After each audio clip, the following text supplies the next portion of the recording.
di akhir masa jabatannya, tapi malah bertentangan dengan partainya. Ya. Oke, soal utang rasa saya nanti Pak Ermus juga saya tanggapi. Pak, Yang ini saya belum bisa memahami karena saya belum punya cucu. kenapa Nabi Muhammad bisa sampai ke Sidratul Muntaha? Malaikat Jibril enggak? Narasinya beda jauh. Tapi sekarang dia punya 3 cucu, saya 5 cucu saya. Jawabannya malaikat Jibril terlalu bersandarkan akal. Muhammad pakai perasaan. Prabowo statusnya adalah presiden. Berarti berperan untuk semua warga negara. Mantan Presiden Megawati boleh. Alasannya ketua partai gimana? Bahwa mukanya itu bukanlah muka seorang presiden yang... Lalu kalau Pak Jokowi itu kan bukan ketua partai. Tapi dalam tanda kutip ketua umum partai-partai. Saya merasa perlu menanggapi. Orang yang sudah dibantu oleh sebuah partai politik ya, dari tingkatan yang wali kota, kemudian jadi gubernur, jadi presiden, dia minta anaknya jadi wali kota di Solo, dikasih juga, dia minta mantunya jadi wali kota Medan, dikasih juga ya. Tapi begitu di akhir masa jabatannya ya, itu kemudian dia malah bukan hanya tidak sejalan dengan partainya, tapi malah bertentangan dengan partainya. Oke, soal utang rasa saya nanti Pak Ermus juga saya tanggapi. Pak Ikrar, utang rasa, utang budi. Pak Jokowi terhadap Bu Mega, bahkan dia satu-satunya presiden yang nggak bisa balas budi, didukung oleh Profesor Effendi Ghazali. Saya bukannya mau mendukung Jokowi, saya nggak ada urusan sama politik karena siapapun presidennya saya nyari makan sendiri. Ketepukan nyari nggak ada yang promosiin dalang, saya sendiri yang dalang, nggak ada presiden yang warrior generasi. Saya siapapun presidennya. Dan saya berpendapat bahwa kalau kita menganut sistem Pancasila, maka pakailah surat Alam Nasroh Laka Sodrak ayat terakhir. Wa ila rabbika farghab. Dan kamu jangan bergantung pada siapapun kecuali pada Tuhan. Saya tidak pernah berdoa agar Pak Karni ngundang saya supaya saya dapat duit. Saya cuma berdoa Tuhan bahwa duitnya dari mana terserah kamu. Sore ini saya diundang, saya dapat duit. Saya nggak pernah tergantung. Baru cucu 3 udah bijak nih, apalagi cucu 6. Makanya. Nah soal balas budi ternyata begini Pak Karni. Ini saya bukan menghibur Pak Jokowi ya. Sorry, saya nggak ada urusan sama Pak Jokowi. Sama Bu Mega. Tapi orang yang dibudiin dan jadi, kemungkinan dia memang punya potensi untuk jadi. PDI bisa aja memilih wali kota manapun waktu itu. Mungkin karena kepentingan yang dibilang oleh saudara namamu? Boni Hargen. Bahwa dia personifikasi dari akar rumput. Setidaknya dicitrakan sebagai tukang kayu, carpenter. Oke? Ada itunya Pak Ikra. Sehingga kalau dalam logika kebalik, PDI juga utang budi ke Pak Jokowi. Sama. Saya tidak bisa mengatakan the crazy rich Priok sama Pak Roni. Utang budi sama keluarga Cendana. Saroni. Mungkin kalau dia memang dibantu dulunya, tapi kalau dia nggak punya jiwa petarung juga nggak akan sampai begini. Begitu juga Surya Paloh, sehingga dapat Freeport, proyek dan Bambang Susatyo dibantu kalau nggak salah dia pernah cerita oleh Agung Laksono, oleh Bakri, sehingga dia naik. Tapi kalau dia nggak punya jiwa itu nggak bisa. Sehingga kalau misalkan yang membantu itu mengungkit-ungkit, saatnya aku punya potensi memang. Bantuanmu adalah lantaran dari Tuhan yang diberikan bukan karena satu-satunya. Karena aku memang punya potensi. Dengan segala hormat kepada Bahlil. Bahlil itu susah waktu kecilnya. Bahkan dihina-dina, kurang makan. Jiwa petarungnya ada apapun. Bukan soal dokternya. Jadi kalaupun dia dibantu oleh seseorang untuk naik. Dia punya jiwa petarung itu. Bijak gak Pak Karni? Ini cucu 3, baru kalau 6. Baru cucu 6 gitu.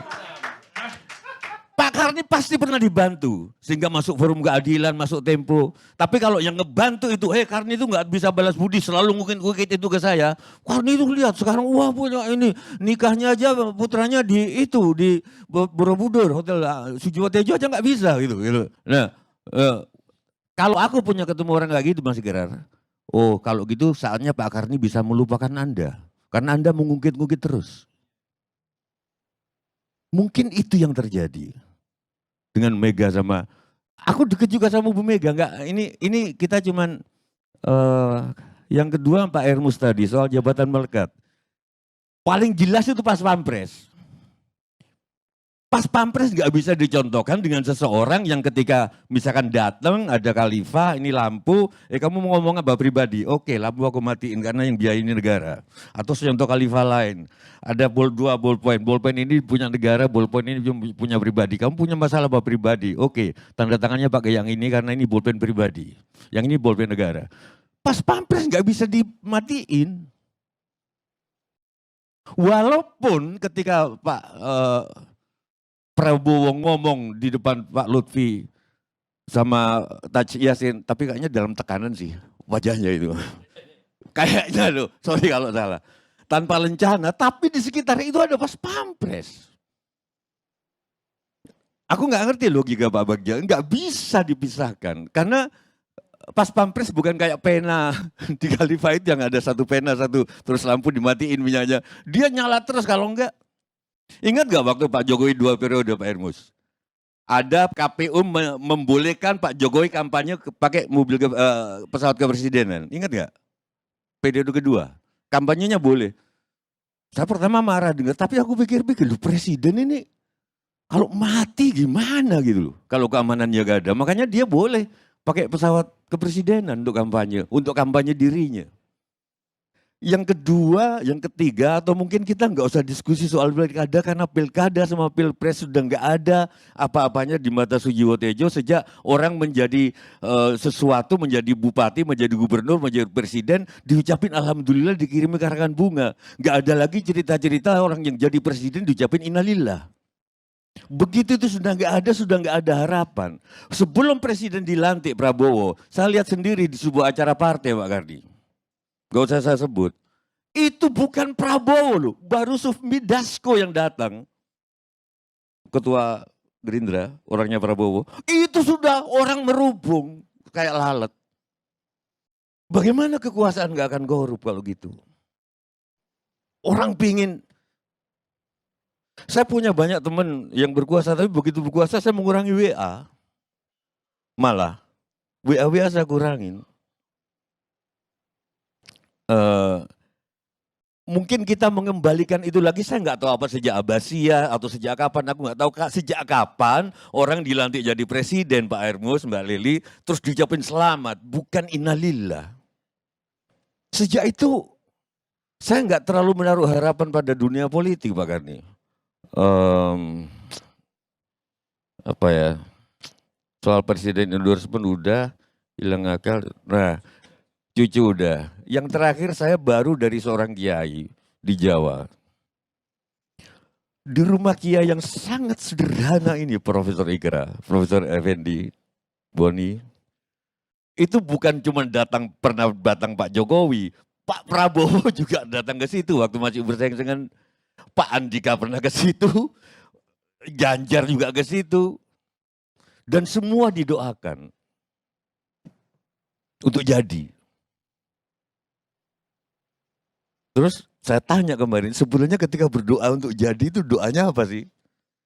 Saya tanya, ya doaku semoga kalau ini baik, jadikanlah. Kira-kira gitu. Bisakah nggak kita sekarang rakyat begitu? Kalau memang baik, Pramono jadikanlah. Kalau memang baik, Ridwan Kamil jadikanlah. Kalau memang baik untuk semua, Pak Andika jadikanlah. Kalau memang baik untuk semuanya, Pak Lutfi jadikanlah. Atau Bobi, atau Edi Ramayadi. Jadikanlah. Kalau ternyata jadi kan kok tidak baik, rakyat semakin susah, ya anggap saja itu baik supaya rakyat latihan bersabar. Yang ini saya belum bisa memahami karena saya belum punya cucu. Ya. Bagian itu. Yang bagian ini aja, Yai. Yai. Ini kiai, ini salah satu kiai besar di dalam Isra Mi'raj. Kenapa Nabi Muhammad bisa sampai ke Sidratul Muntaha? Malaikat Jibril enggak berhenti di pagernya. Jawabannya malaikat Jibril terlalu bersandarkan akal. Muhammad pakai perasaan. Jadi aku sudah mengantar ke Sidratul Muntaha di dalam pembicaraan politik. Stop. Enggak, sorry. Enggak, ini guyon nanti di... Transformasinya lebih religius sekarang ya Bang. Beda. Baru Beda. cucu 3 lah. Saya menjadi narsum di Ilseni sejak 2014. Waktu itu bareng beliau, narasinya beda jauh. Tapi sekarang dia punya 3 cucu, saya 5 cucu saya. Bedanya itu. Tapi kenapa masih rasional? Tadi sangat rasional. Berarti pepatah Minang itu salah. Orang Salah. yang punya anak hilang setengah akalnya, yang punya cucu hilang akalnya. Udah profesor Bu Leli, soalnya. Udah profesor soalnya. Profesor kan Kang juga Mas. harus punya perasaan. Iya. Gitu. Boleh saya tanggapi sedikit aja, Oke. Bang Karni. Jadi kita kalau di dalam sosiologi ada dikenal dengan status dan peran. Jadi kita harus lihat status kita. Prabowo statusnya adalah presiden. Berarti berperan untuk semua warga negara. Jadi kalau didukung salah satu kandidat, dia harus dukung kandidat lain. Ketika seseorang melakukan peran tidak sesuai dengan statusnya, maka akan terjadi disorder sosial. Jadi oleh karena itu, Pak Prabowo harus melihat pada posisi dia sebagai presiden. Presiden untuk semua para kandidat yang berkompetisi. Jadi sejatinya, sejatinya tidak memberikan dukungan kepada siapapun. Itu yang saya maksud sebagai presiden. Kecuali bukan presiden lagi misalnya seperti itu. Demikian.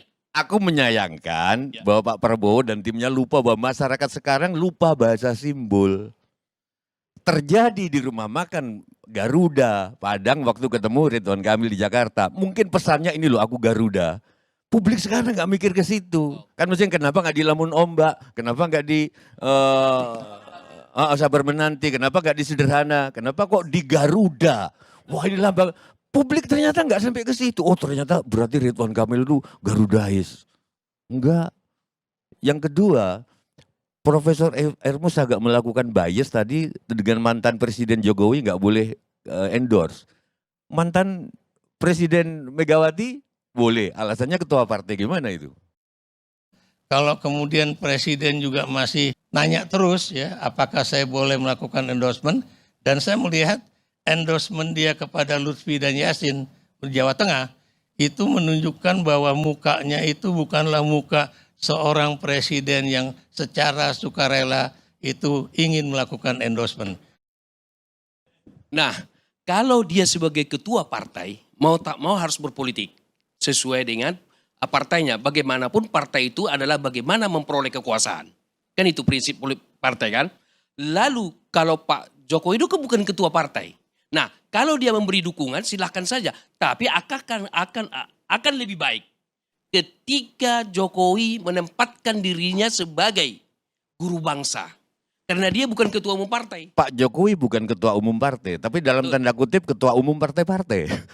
Nah saya menanggapi sedikit Prof ya. Saya merasa perlu menanggapi. Saya kira di situ nanti memang benar bias karena jabatan ketua umum partai itu tidak bisa membatasi atau melonggarkan hak seseorang sih Prof Emrus. Jadi apa yang dilakukan oleh Ibu Mega atau Pak Jokowi itu sama, itu hak sebagai warga negara, apakah dia ketua sebuah organisasi atau tidak, untuk terlibat di dalam politik. Ya, jadi tidak ada masalah. Sama halnya ketika kita mendiskusikan, termasuk dari dimensi etika, Prof, soal Pak Prabowo mendukung Pak Lutfi di Jawa Tengah misalnya. Tadi selain kita bicara secara hukum, tidak ada undang-undang yang mengatur dan membatasi itu secara tegas. Yang kedua dari aspek etika, kalau menurut teori Waldo soal tingkatan tanggung jawab moral atau tanggung jawab etis seorang pejabat publik, dia harus tanggung jawab terhadap negara, terhadap konstitusi, terhadap kepentingan umum, terhadap kelompok, keluarga, dan diri sendiri dan seterusnya. Ada 12 tingkatan. Nah saya kira di sana Pak Prabowo bisa saja mengatakan bahwa saya punya tanggung jawab moral terhadap publik, Jawa Tengah terutama. Maka saya harus berbicara, saya harus menyatakan posisi politik saya supaya orang-orang mengikuti. Karena kalau kandidat saya yang menang maka Jawa Tengah akan maju. Kurang lebih begitu. Lalu kemudian begitu juga dengan Ibu Mega. Saya punya tanggung jawab moral, saya harus turun. Nah tapi pertanyaannya adalah ketika mereka ada di panggung itu, mereka serentak punya peran dan jabatan tertentu yang terbawa otomatis di situ. Satu sebagai presiden, saya sendiri sampai hari ini tidak menemukan satupun alasan untuk menyalahkan Pak Prabowo di dalam situasi itu. Karena memang tidak ada undang-undang yang melanggar. Dari aspek etika pun tidak, karena di situ juga ada tanggung jawab moral dia untuk membesarkan partainya, kelompok, kepentingan kelompok. Di dalam tanggung jawab moral menurut Waldo ada tanggung jawab terhadap kepentingan kelompok, tanggung jawab terhadap kepentingan publik, tanggung jawab terhadap kepentingan negara, dan sebagainya. Bisa saja ada imajinasi di kepala Pak Prabowo bahwa dengan saya terlibat, maka yang menang adalah orang yang peduli terhadap kepentingan umum. Orang yang bisa membangun demokrasi. Nah itu kan dimensi berpikir dia dan hak dia sebagai individu dan warga negara.